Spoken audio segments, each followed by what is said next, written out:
MoWrOwInFlow in the balcony. Today's topic is, why on earth are we here? And how the hell do we get out? Really important to remember that, or know that the ego is the illusory separator between the original and authentic, higher, unmanifest masculine principle, and fake and unoriginal and lower feminine manifest principle, feminine principle manifest. And this happens on 3 dimensions, not only one. First dimension is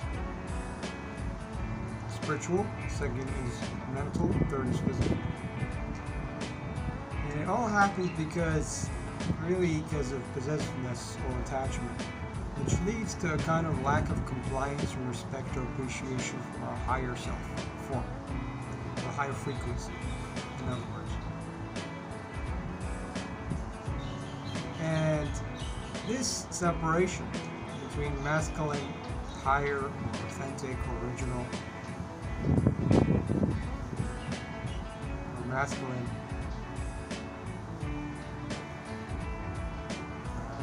self, and the lower or inauthentic, fake, feminine principle self is represented in many ways. Within duality, we can use many words to represent that, many metaphors. So spirit and matter, right, on the extreme, father and mother, father spirit, mother nature, blade and chalice, sword and scabbard, water and bottle, ocean and water, crescent and star, vertical and horizontal, old and new, ancient and contemporary, unknown and known, unknown darkness, known light, light and dark, that's another way to say it, masculine and feminine principle. What else? Body and clothes, veiled and veil, actor and acted, role player and role played.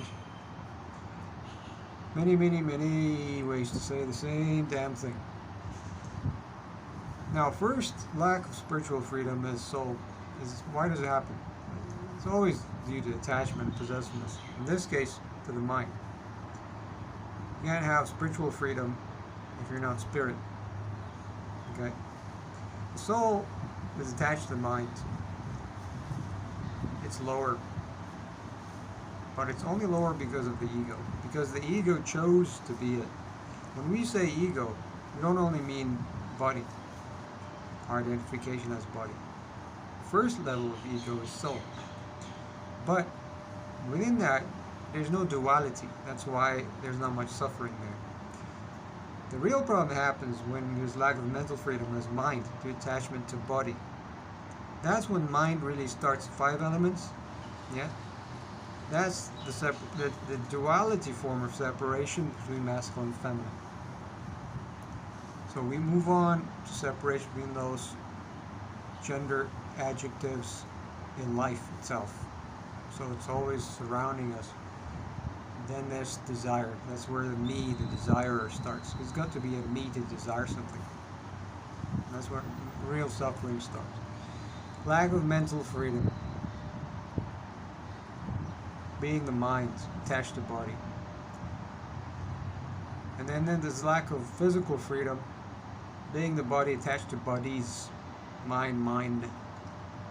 This is what we commonly nowadays call attachment. But attachment is not only to stuff, to objects. It's any kind of attachment. The attachment first is to the mind itself, then to the body itself, then to objects or bodies. 3 levels of attachment.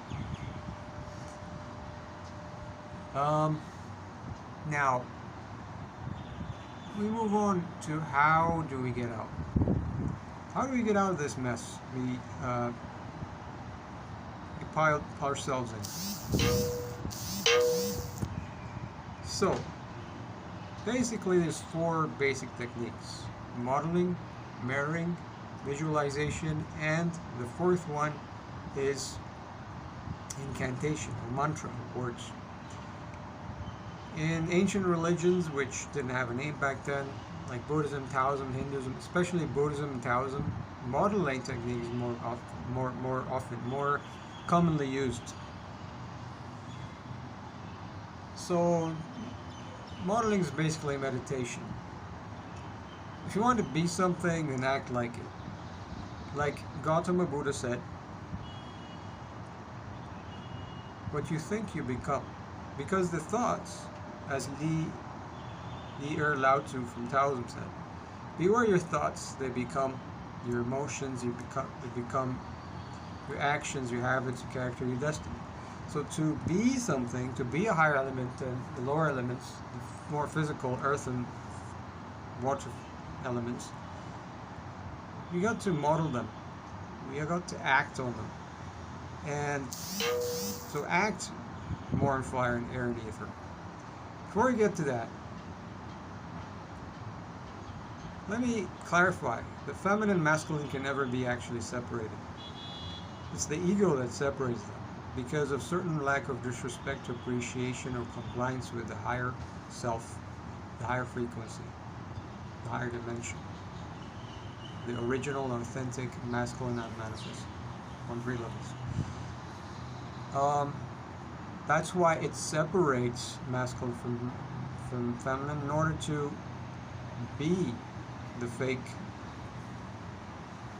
the inauthentic, the temporary, the illusory feminine manifest principle. So let's put this perspective using duality in life. You cannot separate, for example, water element pleasure from fire element punishment or pain. Pleasure leads to pain. Pain leads to pleasure. Fire element diligence, study, work hard. You get money, you get pleasure. Access to pleasure, which causes pain again. For example,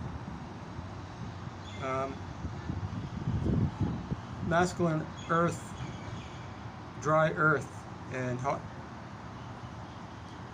fire. Feminine wet water and cold air. The seasons, for example, is another example. Masculine spring summer leads to feminine fall winter. It's a lack. Masculine is lack of feminine, right? Dry and hot is a lack of wet and cold, and leads to it. The seasons, one leads to the other. Dry and hot day leads to cold and wet night. Sun to the moon to the sun. The down to the up to the down. When you go up, you enjoy. When you go up and learn more and you automate things and you have more technology, eventually you'll have pain. As the saying goes, an idle mind is a devil's playground. Nowadays we have a lot of access to pleasure and comfort and materialism at our fingertips, and it becomes easier to indulge in temptations which causes pain and numbness of the mind, of the body. Weakens the body, brain, and nervous system, which affects the chakras awakening. We have a lot of ailments nowadays: lack of memory, lack of intelligence, lack of logic, lack of even friendship and laughter and happiness. We're disconnected from each other, even though we can access each other very fast. Lack of love for each other and care and compassion, and generally friendship and laughter is more and more lacking. Too much on the dense earth element, survival, security, safety, which is kind of complementary to, so the dry is complementary, dry earth is complementary with fire. Tend to be more concerned about controlling our finances or possessions, watching and being aware of where they are, where they're going, how they're being spent. More and more systems to track everyone and everything we do, cameras and whatnot. So yeah, so to be able to be on higher frequency, you got to model them. So spend more time with friends and family, especially family. Put them first if they're not too toxic, disrespectful. You got to go on a higher elements in order to be themselves. If you notice, there's one of the greatest dramas these days. I mean, attachment to mind, especially lower frequencies. You see a lot of people that either masculine, feminine, because like I'm saying, those are complementary. Feminine, wet with cold, feminine. Masculine, dry with hot. They're complementary. So you see a lot of people either masculine, feminine, like strong or weak, courageous or afraid, orderly or disorderly, spend too little or too much. It's great drama, and this creates a lot of conflicts between people. Different people have a different way of saying, doing things. Some people talk too much, some people too little, so they conflict. These different elements. None of them is right, just either too masculine or feminine, because of attachment to the elements. Attachment to the elements leads to being them. Certain masculine or feminine, basically. Nowadays, way too much earth. Difference between us and animals is that we can go up to higher elements. Animals cannot quite have that consciousness. They're basically stuck at earth, possibly water. We can go higher. So, fire element is a tricky one because it's physical, but it's also mental. So it's like half-half. And this is strengthened through being more orderly and more emphasis on knowledge and enduring pain. Yeah. This is kind of strengthened through certain disciplines, especially martial arts, calisthenics, martial arts, military training. Being, which emphasize order a lot, and progressions, or not only physical order, but mentally. Finding the basics, doing them first, the manifest basics, the more feminine basics manifest, and the masculine, the harder. Even in that, there's feminine, masculine. The outside easier stuff than the more complicated inner stuff. But we lack that. I see, like, most disciplines, they just copy techniques and they copy sequences. They don't know what they're doing. Where are the principles, Where are the constituents of those techniques and those movements? Where are those postures? Practicing the postures. Receiving techniques, movement techniques, how to handle resistance techniques, distractions. Just copy techniques, that's it. And so we like that. Even in martial arts, you'd be lucky to find a good martial art that emphasizes order and learning the basics, the easier stuff first, the grounds up kind of training. Now, to develop air element, you better find a good guru who's on a higher frequency, more enlightened, more emphasis on compassion, caring for others, alleviating and realizing their suffering, alleviating it somehow. It's hard to find that too nowadays. And ether element, I found myself through martial art, like a certain deep martial art with a good instructor would help you to learn the principles of these movements and postures. They help you be more formless and be less authentic, be more sincere and honest in your movement and your techniques. Focus more on principles and concepts rather than on the exact way of moving or striking or grappling. Because there's many ways to do the same thing. What also helps with that is, mingling with different kinds of people, traveling, seeing how same things are done in different ways, exploring different religions, learning, like mingling with or listening to people with different backgrounds and accents and languages. Not necessarily learning them, but being more accepting of that and seeing how things are done differently in different parts of the world. Now this is the most important though, because we're talking about these four elements. They're either masculine, feminine, because they're not centered, neither left or right, autocratic or liberal kind of. You need something at the center. You can't get quite to the center until you combine those elements, become more formless, and then practice more, like I was saying, modeling methods like meditation and being the objective observer. And mirroring, usually that's found in Hinduism, like there's a lot of deities in Hinduism that you're supposed to mirror and unite with and show respect, appreciation, and compliance to become more like them. Mingling with people in higher frequency also, like a guru or more disciplined sadhak, sadhu, more disciplined people on a higher scale of frequency.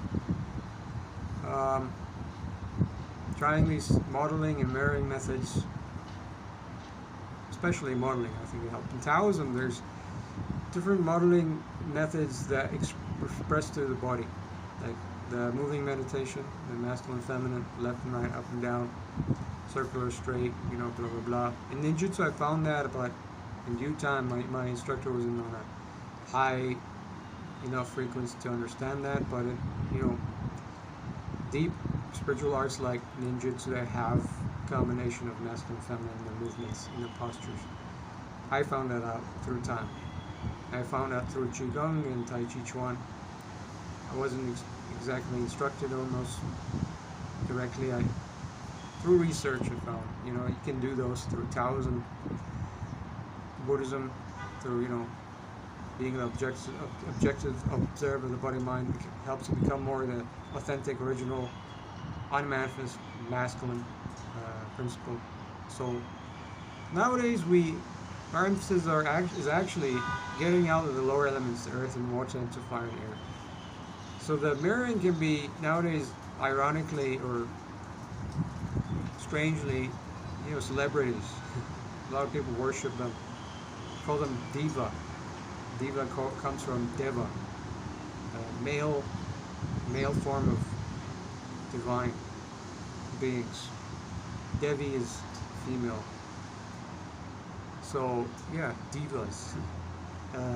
Not long ago we used to worship kings because they're a higher scale. Like I would say more like soul realized, and now we're so physical. We can use entities on a higher mental scale, frequency. Scientists and certain celebrities, I guess, might help mirroring them. They really are on a higher dimension. So yeah, basically we got to do our best to act on a higher frequency, to be higher frequency, to be consciousness, act like it. It's really important to be to go back to our authentic and original and masculine unmanifest forms or selves, dimensions, realizations, or beingness. Yeah, got to all make efforts on a daily basis to vibrate higher through different techniques. Nowadays, especially because like I was saying, there's way too easy access to temptations and lower frequency. Austerity nowadays is very helpful. Like being close to nature, stop using technology all the time. Too much technology, especially technology that can be helpful. This is knowledge right here. Less on videos, less on movies, ways, you know, less on pornography, for example, less on drinking, less on eating meat that's, you know, not been taken care of, meat in general if you can, you know. Easy access to low frequency stuff makes us go low. So being more austere, vibrating at higher frequency, doing more spiritual practice, meditating more, worshipping suitable idols, representations of spirit, will help. Mantras, what else? Mantras, that's incantation, visualizations of a higher self form, that helps too. They're all affirmations, basically, especially the modeling, incantation, and visualization, which are more commonly found in ancient religions, which didn't have a name like Taoism, Buddhism, Hinduism. Hope that helps. Well,